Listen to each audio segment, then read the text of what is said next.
আমাদের এক যুবক ভাই প্রশ্ন রেখেছেন অনলাইনে, বাসা থেকে বিয়ে দিচ্ছে না, এখন পরিবারকে কিভাবে বোঝাবো?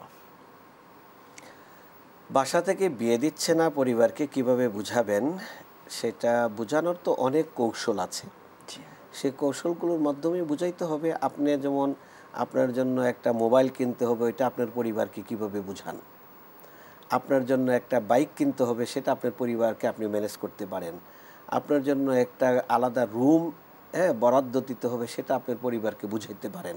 তাহলে বিয়ের মতো গুরুত্বপূর্ণ চরিত্র রক্ষার যে হাতিয়ার, মূল ভূমিকা পালনকারী, এটাকে বোঝানোর জন্য আপনার অনেক ওয়ে আছে, আপনি একটু খুঁজে দেখলেই পাবেন। আপনার বাবা কার কথা শোনে? আপনার মামা থাকতে পারে, আপনার বাবার উপরে আরও কোনো অভিভাবক থাকতে পারেন, অথবা তিনি কাকে মূল্যায়ন করেন তা থাকতে পারেন। তা আপনি তাদের মাধ্যমে তাকে বুঝানোর চেষ্টা করবেন।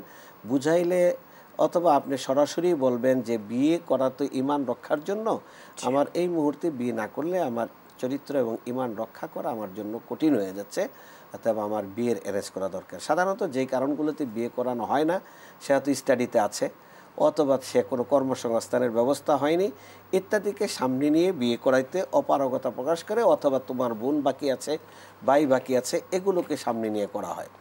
আমি কিন্তু আমার ছেলেকে ঢাকা বিশ্ববিদ্যালয়ে পরে সেকেন্ড ইয়ার আমি তাকে বিয়ে করে দিয়েছি। এখন থার্ড ইয়ারে এসে আলহামদুলিল্লাহ সে আমার নাতি উপহার দিয়েছে। তো এটা আমার কাছে ভালো লেগেছে যে না, আলহামদুলিল্লাহ লেখাপড়া করবে, এবং লেখাপড়া তার বিয়ের কারণে A+ মিস হয়নি, আলহামদুলিল্লাহ লেখাপড়া ভালো আছে, দুইজনে বৌমা সহ তারা A+ দুইজনেই পাচ্ছে।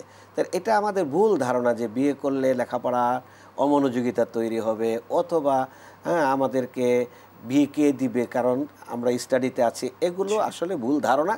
সমাজের এই ভুলকে আমাদেরকে ভুল হিসাবে প্রমাণিত করতে হবে এবং সঠিকটা সমাজের মধ্যে আমাদের প্রতিষ্ঠা করতে হবে।